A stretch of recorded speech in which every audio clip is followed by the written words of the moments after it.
见名人推墙，各位朋友，大家好。今天是2020年11月28号，有一个礼拜没有跟大家见面了。那么这个礼拜呢，我都在华盛顿 DC 呢参加各种活动，同时呢也见了很多朋友。今天呢，大家从我的这个播音里面的声音里面就可以听出嗓音呢很沙哑，主要是这几天呢参加活动比较多，我这个人呢发言也比较多，和朋友们交谈的时候呢讲话也比较多，所以呢嗓子呢比较哑，请大家原谅。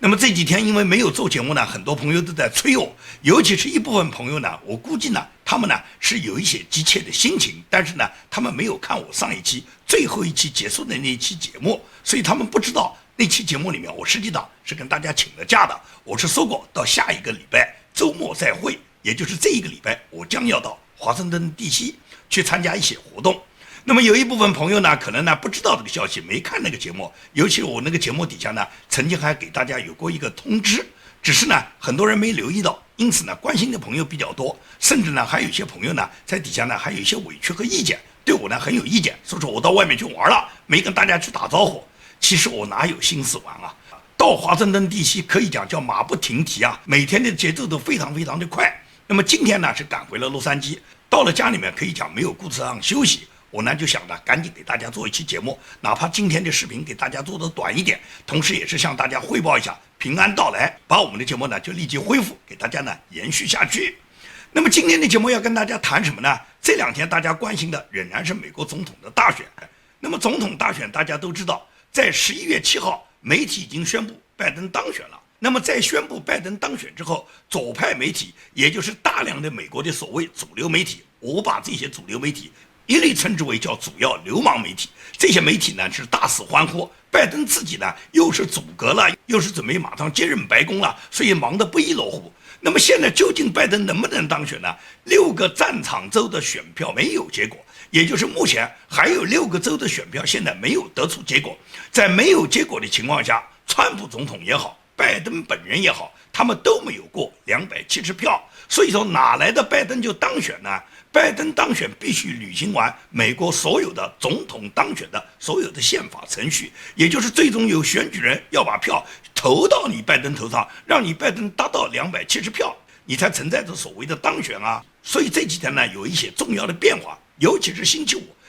五呢，宾州的议会呢推出了一个决议案，这个决议案明确就说2020年整个宾州举行的这个大选呢，存在着巨大的争议，所以说这个结果呢是不允许认证的。也就是宾州现在的这个选举结果，因为有舞弊行为，因为有争议的行为，现在呢不能够认证。不能够认证的理由是什么呢？第一个就是说，宾州议会完全承认邮寄选票有大量的违规。那么邮寄选票因为存在着大量的违规，它的不真实性就导致了选举结果的不真实、不公平嘛。现在议会首先是承认了邮寄选票有问题，第二个就是宾州议会不同意州务卿他本人的认证，现在要求州务卿和州长撤回他们的选举人，也就是宾州的选举人现在是不能够代表宾州人民投出这个选举人这20张票的。那么下面怎么做呢？宾州有一个参议员，他的名字叫马斯特里亚诺，他呢在星期五就表示，州议会要收回宪法赋予该州州务卿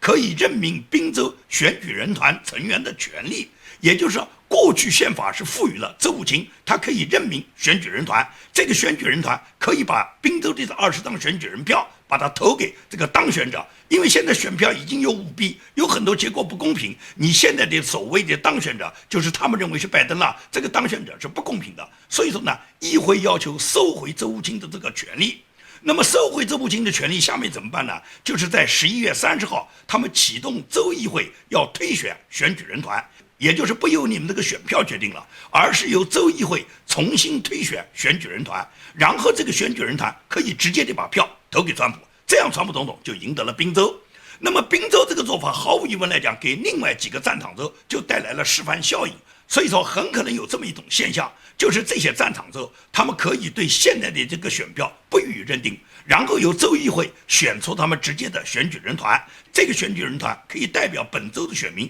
直接把选票投给他们认为要选举的人，这是一种方式。还有一种方式就是最高法院认为你们这个州的选举，你们所有的选举结果不能够得到认定，不能够得到认定，也就是这个州的选票所有选民的结果在本轮大选中不予以计算，不予以计算。如果有1到2个州不予计算的话，那么很可能就出现拜登和川普总统他们本人都达不到270人选举人票。都达不到的情况下，这就是我过去曾经介绍过的，那么走入下一个程序，就是议会选举程序。议会选举程序就是在众议院由50个州每州1票的方式推选出总统。如果走到这个程序，川普总统肯定赢了，因为川普总统在全国绝对赢下的是不止25个州的，只要是超越25个州，那么川普总统就可以成为本轮大选的优胜者。所以说这个程序还在进行，因此现在就急急忙忙要川普总统交权。尤其是昨天有一个记者居然问川普总统说是你什么时候离开白宫，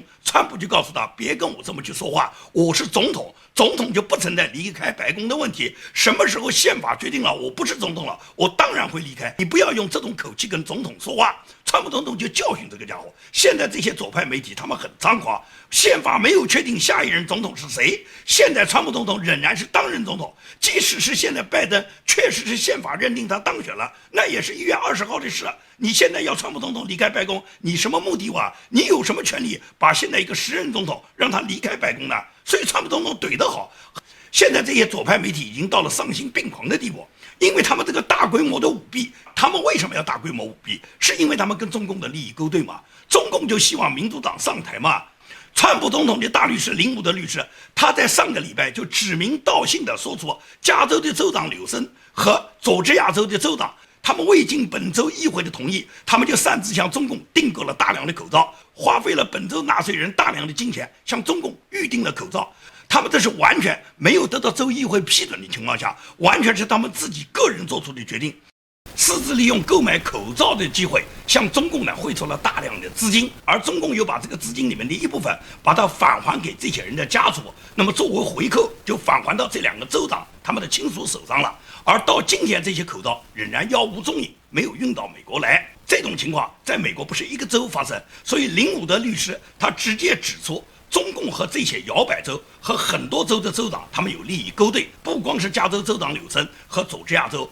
包括纽约州和俄勒冈州的州长都涉嫌其中。所以说在这种情况下，也就是很难解释民主党里面有很多官员跟中共他们之间的利益勾兑，这种利益勾兑最终就导致中共通过锁定当地的政客，然后来破坏美国的大选嘛。这也就是说，美国的大选目前来讲，这种选举的状况很多人都知道肯定是大规模的舞弊。问题是现在在短时间之内拿出各种舞弊的证据，并且这些舞弊的证据能够在法院审理的过程中能够判决对川普总统有利，现在在那么短的时间里面做得很难。而民主党现在就加紧他们破坏美国法治的行动。你看民主党参议院少数党领袖叫苏默在广告宣传里面，他们居然说，如果美国人民不去投票参议员的选举，他们这个主要是指的佐治亚州，也就是佐治亚州还有2个参议员现在没有诞生，在明年1月份这2个参议员将会被选举出来。如果这2个参议员都是共和党来担任，那么毫无疑问来讲，共和党就从现在的50个席位上涨到52个席位，那就是参议院的绝对多数。如果这2个席位给民主党夺去，那么就变成了参议院里面民主党和共和党他们呢各占其半，所以这2个席位对民主党对共和党来讲都非常重要。那么民主党少数党的领袖苏默呢，他就号召呢美国人民赶紧去投票，投票肯定不错，但是他这个广告用语是赤裸裸的。他说，如果你们美国人民不去投票，不参加这个参议员选举的话，那么非法移民就会去投票，我们就会拆掉美墨边境，让所有的全世界的非法移民都进入美国，把所有的红州我们都变蓝，最终呢是改变美国。这就是民主党的宗旨啊。他们也就是把全世界的非法难民全部涌到美国来，然后把这些人全部充斥到所有红州去，最终把红州染蓝要改变美国，要把美国改成什么样呢？你知道把美国改成什么样吗？我多次讲过，民主党上台，美国就像委瑞纳发展，就像南非发展。可以讲，一个优秀的制度要让它腐烂掉，速度是很快的。南非是在不到6年的时间，就从整个非洲第一个最发达的民主国家堕落成现在一个贫穷的国家。那么民主党他们要改变美国，怎么改变呢？你看民主党的副总统候选人就是贺锦丽，贺锦丽在演讲时候直接就是把大麻点起来的，他告诉公众他是长期的大麻的瘾君子，他承诺如果民主党当选，他如果担任副总统，他一定会让毒品在美国合法化。一个把毒品合法化的制度，一个把毒品合法化的政党，你觉得在美国是人民拥护的党吗？而且拜登明确就说，他们如果上台的话是要给人民加税的。在这种情况下，很多公司就疲于应付啊。其中有一个公司，他就给他的员工发布了一个公开信，他就说，因为拜登现在已经被媒体宣布他已经胜出了，他一旦胜出，如果兑现他加税的诺言，那毫无疑问来讲，他就要给所有的企业加税，而一旦加税，我们这个公司就雪上加霜，没办法运行了。为了生存下去呢，我们现在不得不马上要解雇60个人。但是呢，看看我们的员工，每一个员工都有家庭，都有孩子，解雇哪一个人呢，对那个人的家庭都是会受到影响的。他说，最终我只好到停车场去转了一圈，记下那些车上贴有支持拜登标记的车子，然后让这些支持拜登的员工呢，让他们下岗，把他们解雇掉。因为他们支持拜登，所以说他们要优先享受拜登现在给美国人民的政策，他们下岗是他们心甘情愿。你们支持拜登吗？现在拜登上台就会给这个政策，所以你们就离开。这样的做法呢，对那些不支持拜登的员工呢，也是公平的。所以你看这个企业的总裁他就很聪明很幽默，他就这么去做。你支持拜登，你就要享受后果，也就是现在全美国有8000万人投票选举了拜登啊。按照现在媒体统计的，按照拜登自己宣传的，有8000多万人选他。这8000多万人既然选了他，那么拜登上台以后加税也好，把毒品合法化也好，让12岁女童性交合法化也好，把监狱里面的罪犯放出来也好，把警察缩减，让警察全部下岗也好，所有拜登做的一切，你们都要承担这个后果。你们不是8000万人选他吗？这个8000万人究竟有没有8000万人呢？很简单，前2天感恩节，拜登是搞过一个感恩节的直播视频的，他这个直播现场只有1000个人来听他直播。8000万人投票啊，只有1000个人听他直播啊！我建民论推墙，我做个直播也不止1000个观众啊。那么拜登的那些观众都在哪呢？所以说，只有拜登知道他的观众呢在哪里。民主党就是讲的比谁都好听，川普总统现在没有这个心思跟你讲那么多，但是川普总统他会雷厉风行的去兑现他的诺言，去实施他自己对邪恶斩断的计划。你看，伊朗昨天他这个军方核武器的领导人叫法赫里扎德，他就在德黑兰的近郊就遇袭身亡。这个遇袭身亡，除了他的汽车爆炸之外，还有5个狙击手用自动步枪对他扫射。现在根据伊朗的外交部长宣布，是以色列指挥和策划了这个行动，后面是美军在指挥。那么究竟是美军和以色列协同作战，还是以色列单独作战？毫无疑问来讲，这都是川普总统斩断伊朗他这个核武器研究和斩断不允许伊朗发展核武器的一个战略。所以说，川普总统不跟你讲那么多好听的，他就把打击放给你看，这就是我们看到的现状。为什么那么多人支持川普总统？就是川普总统他不去跟你比说的多么好听，而是看他怎么做的。他所做的所有的战略，包括今年年初斩首了伊朗的巴格达迪，包括斩首的苏莱曼尼，和这次斩首了伊朗的这个核武器专家，都是川普总统他在打击邪恶，他在制止核武扩散，推进世界和平，他做的具体的贡献。我觉得每一个选民都应该看得到，每一个选民都应该看得到，不光是选民看得到，我觉得最高法院大法官一定能看到。所以说，这次在华盛顿地区，我2次到访美国最高大法院，我在大法院门口留影，留下2020年这个美国最高大法院门口的这张留影，就是我在推特上发了一个我自己个人的一个感怀。我坚信美国的法律，我坚信美国最高法院的大法官，他们会为了挽救美国，会为了回归美国的主流价值观，会为了制造美国的再次伟大，一定是还美国人民一个公平。所以我在留言里面谈到了，美国最高法院大法官是守护住法治这个屏障，最后这道防线就是法治这个屏障，绝对不能让它松懈，因为如果司法也腐败了，那么美国的制度就崩塌了。当然了，有很多网友不完全赞同我的意见，他们告诉我，司法即使腐败了，美国人民他们最后一道防线就是美国人民有枪，美国人民会用枪来保卫他们的自由，来捍卫他们的制度，来捍卫他们的国家。所以我相信2020年是美国制度的分水岭。如果美国制度想要回归美国传统的价值观，想要以基督文化建国作为他们的主流价值，想要重新制造美国再次伟大，我认为川普总统一定会赢得今年的大选。因为现在呢，中共呢可以讲叫幸灾乐祸，因为中共呢在他操持下，在大量的这些舞弊的软件和大量的假选票的这种混杂在美国今年的大选中，目前来讲造成的这个现象，就是媒体已经宣布拜登已经当选了，而且中共已经迫不及待，包括习近平和王岐山都分别向拜登和贺锦丽致电道贺他们，说他们当选了。而中共的学者呢，现在还狂妄的不得了。我这2天看到网上有一个中共的学者叫李毅。李毅这个人是中共典型的一个武统学者，过去呢多次在台湾叫嚣呢要对台湾武力统一，所以去年他在有一次窜访台湾的时候呢，被台湾是把他当场驱逐出境的。就是这么一个下流胚，这一个一肚子烂货的所谓的学者，他在最近的一次电视发言里面说，中国疫情死了4000人，和美国死了22万人来比的话，等于中国人一个没死。这个新冠啊，这个东西啊，它是最不利于欧美的，最有利于朝鲜和中国的，所以咱还死了4000人，是吧？但是你死4000人和美国死22万人比，你等于一个人都没死嘛，对吧？咱们等于差不多也是接近零感染，接近零死亡，14亿人死了4000人，那根本就等于没人得病，没人死嘛。这就是这样一个无耻的学者。当他讲这个话以后呢，中国有一个媒体叫《新京报》，《新京报》就对李毅的这个说法呢给予了驳斥。难道中国那4000个死掉的人就不是人吗？中国人的命就不是命吗？因为美国死了20多万人，那么中国人死了就白死，这4000多人死了就活该吗？有这样对待人民的生命的吗？所以说人家《新京报》就质问了李毅，结果李毅呢他大骂人家《新京报》。他在有一段视频里面破口大骂，一副流氓腔啊，说是你以为你是谁啊？你看看这个天空，看看这个大地，这儿有党有政府还有军队，好像就是党就是他的，军队就是他的，政府就是他的，太胆大了！你以为你是谁？你以为这是谁土地？你以为新中国是你家的？这还有党，还有政府，还有军队，你以为你是谁？放老实一点，我告诉你，《新京报》。你搞清楚这什么地方，你看看这什么天空，看看这什么大地，这毛泽东共产党打出来的天下，不是你《新京报》的天下。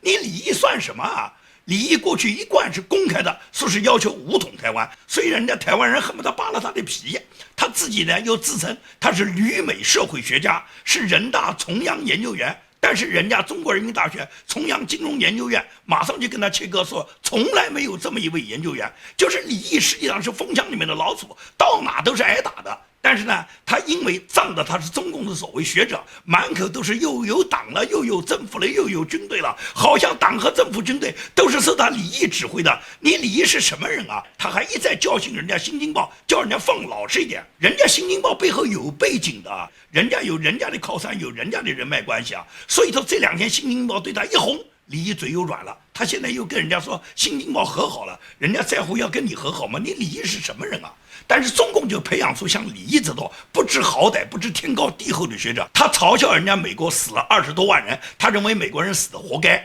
而且美国人既然死了20多万人，我们死个几千个人算什么？这4000人的命就不算命。他李毅怎么不死掉？如果他死了，所有人都说你李毅的命不算命，你李毅死了白死的时候，他会怎么想呢？所以一个不尊重别人、不尊重生命的人，当然就不会有人会尊重他。中共这个体制之所以能培养出大量的像李毅这样的不要脸的学者，这是中共的制度所导致的。所以中共他现在就是把他这个制度要向全世界推嘛，他要全球化嘛。什么叫全球化？全球化就是全球共产主义化，也就是中共企图把他的这个共产主义红色思维向全球扩散。如果拜登和贺锦丽真的上台，那么中共就把他的这个全球共产主义化向美国推进，这个速度就非常加快了。可以讲4年完全可以毁掉美国。因为拜登我们可以预见的，他这4年不会干别的事，他只会让民主党怎么样在下一轮选举中怎么更加有效、更加隐蔽的作弊，然后让民主党永远执政，